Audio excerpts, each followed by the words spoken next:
Yeah, so let's dive right in, eh? I reckon. Have you read it before, Sparrowhawk? Or is this going to be your first experience of it?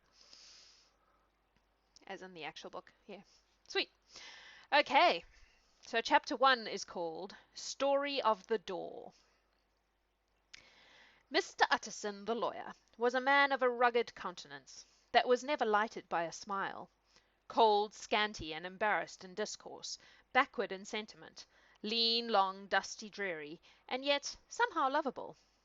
At friendly meetings, and when the wine was to his taste, something eminently human beaconed from his eye, something indeed which never found its way into his talk, but which spoke not only in these silent symbols of the after-dinner face, but more often and loudly in the acts of his life. He was austere with himself, drank gin when he was alone to fortify a taste for vintages, and though he enjoyed the theatre, had not crossed the doors of one for 20 years. But he had an approved tolerance for others, sometimes wondering, almost with envy, at the high pressure of spirits involved in their misdeeds, and in any extremity inclined to help rather than to reprove. I incline to Cain's heresy, he used to say quaintly. I let my brother go to the devil in his own way. In this character, it was frequently his fortune to be the last reputable acquaintance, and the last good influence in the lives of down-going men. And to such as these, so long as they came about his chambers, he never marked a shade of change in his demeanour. No doubt the feat was easy to Mr. Utterson, for he was undemonstrative at the best, and even his friendship seemed to be founded in a similar catholicity of good nature. It is the mark of a modest man to accept his friendly circle ready-made from the hands of opportunity, and that was the lawyer's way. His friends were those of his own blood, or those whom he had known the longest. His affections, like ivy, were the growth of time. They implied no aptness in the object. Hence, no doubt, the bond that united him to Mr. Richard Enfield, his distant kinsman, the well-known man about town. It was a nut to crack for many what these two could see in each other, or what subject they could find in common. It was reported by those who encountered them in their Sunday walks that they said nothing, looking singularly dull, and would hail with obvious relief the appearance of a friend. For all that, the two men put the greatest store by these excursions, counted them the chief jewel of each week, and not only set aside occasions of pleasure, but even resisted the calls of business, that they might enjoy them uninterrupted. It chanced on one of these rambles that their way led them down a by-street in a busy quarter of London.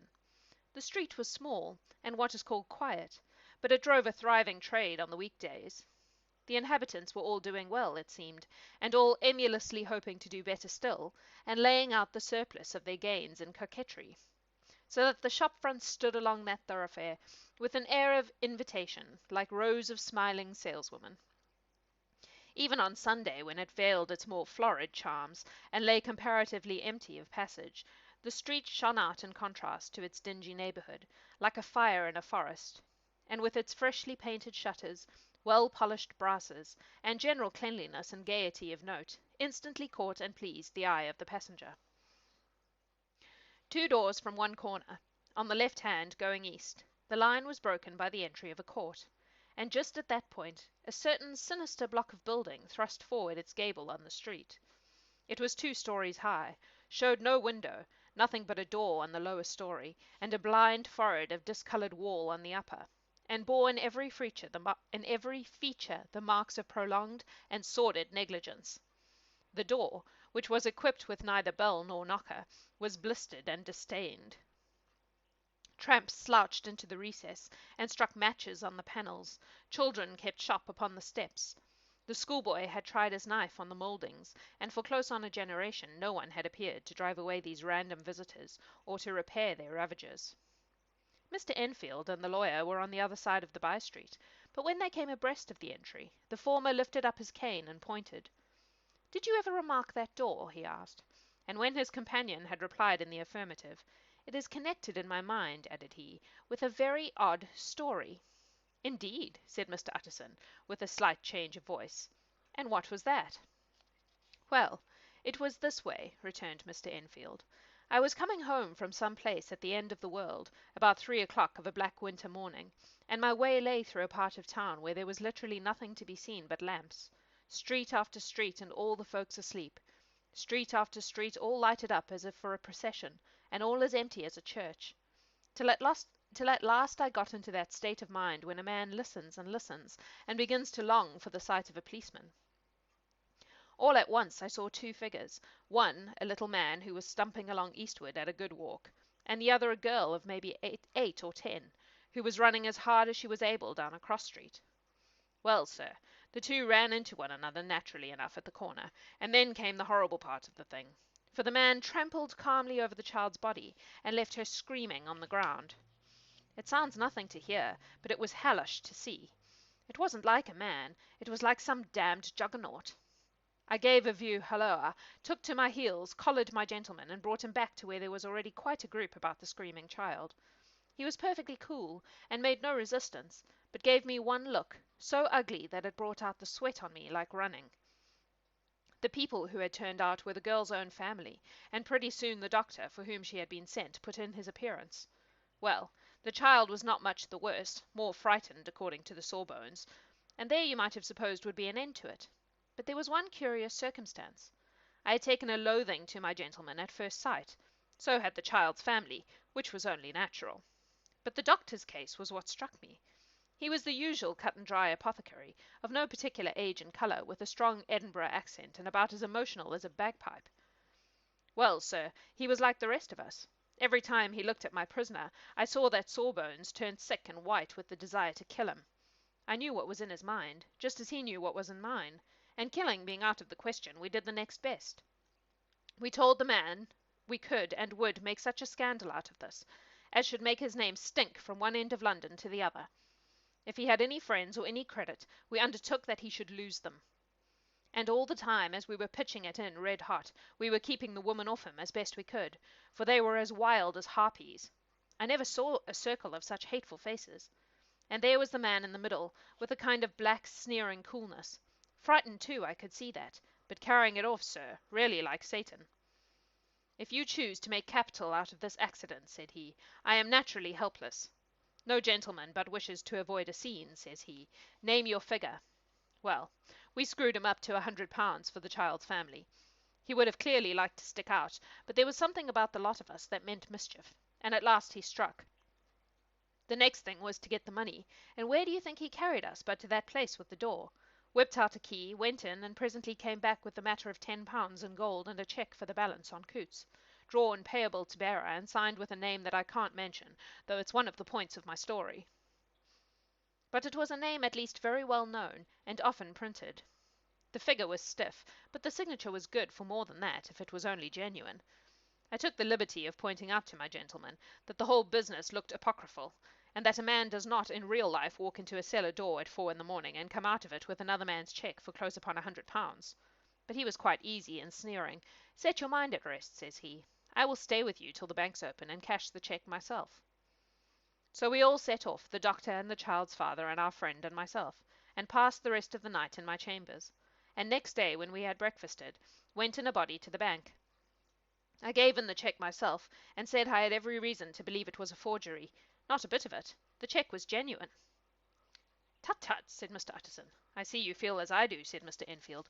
Yes, it's a bad story, for my man was a fellow that nobody could have to do with, a really damnable man. And the person that drew the cheque is the very pink of the proprieties, celebrated too, and, what makes it worse, one of your fellows who do what they call good. Blackmail, I suppose. An honest man paying through the nose for some of the capers of his youth. Blackmail House is what I call that place, with the door in consequence. Though even that, you know, is far from explaining all, he added, and with the words fell into a vein of musing. You did hear them call the doctor Sawbones, because that's what they used to call them in those days. That's where they got the name from for the podcast. From this he was recalled by Mr. Utterson, asking rather suddenly, and you don't know if the drawer of the cheque lives there? A likely place, isn't it? Returned Mr. Enfield. But I happen to have noticed his address. He lives in some square or other. And you never asked about the place with the door? Said Mr. Utterson. No, sir. I had a delicacy, was the reply. I feel very strongly about putting questions. It partakes too much of the style of the Day of Judgment. You start a question, and it's like starting a stone. You sit quietly on the top of a hill, and away the stone goes, starting others, and presently some bland old bird, the last you would have thought of, is knocked on the head in his own back garden, and the family have to change their name. No, sir, I make it a rule of mine. The more it looks like Queer Street, the less I ask. A very good rule, too, said the lawyer. But I have studied the place for myself, continued Mr. Enfield. It seems scarcely a house. There is no other door, and nobody goes in or out of that one. But, once in a great while, the gentleman of my adventure. There are 3 windows looking on the court on the first floor, none below. The windows are always shut, but they're clean. And then there is a chimney, which is generally smoking. Holy bejesus, that gave me a fright. Thanks, Katie. Also, a happy birthday. Isn't it your birthday today? I'm pretty sure Facebook told me it was your birthday today. Happy birthday. Thank you for following me and giving me a freaking heart attack.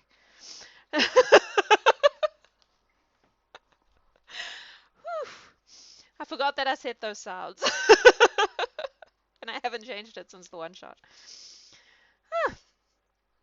Where were we? Before I had heart failure. A very good rule, too, said the lawyer. But I have studied the place for myself, continued Mr. Enfield. It seems scarcely a house. There is no other door, and nobody goes in or out of that one. You don't hear them. You don't hear the noises. Oh, well, that's annoying. I wonder why not. Oh, probably because my desktop audio is muted. I'll turn it back on, and then if someone else does it, you will hear the noise. I heard the noise.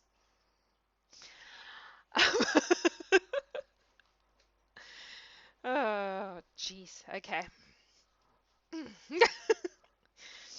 But I have studied the place for myself, continued Mr. Enfield. It seems scarcely a house. There is no other door, and nobody goes in or out of that one.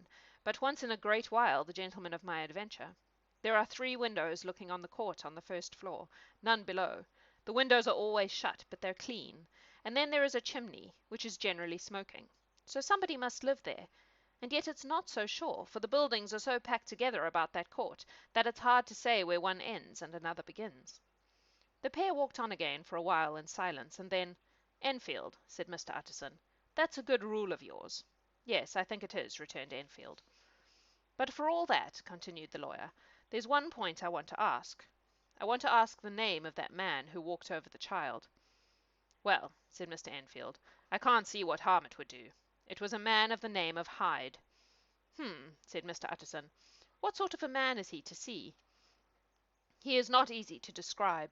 There is something wrong with his appearance, something displeasing, something downright detestable.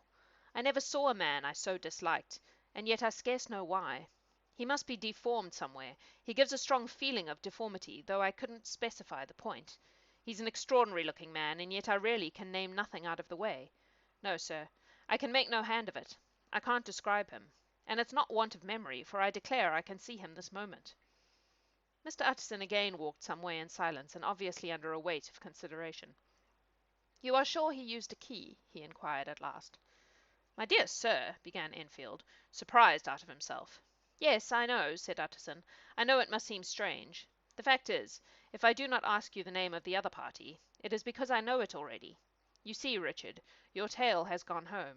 If you have been inexact in any point, you had better correct it. I think you might have warned me, returned the other, with a touch of sullenness. But I have been pedantically exact, as you call it. The fellow had a key, and what's more, he has it still. I saw him use it, not a week ago. Mr. Utterson sighed deeply, but said never a word, and the young man presently resumed. Here is another lesson to say nothing, said he. I am ashamed of my long tongue. Let us make a bargain never to refer to this again. With all my heart, said the lawyer. I shake hands on that, Richard. And that is the end of the first chapter.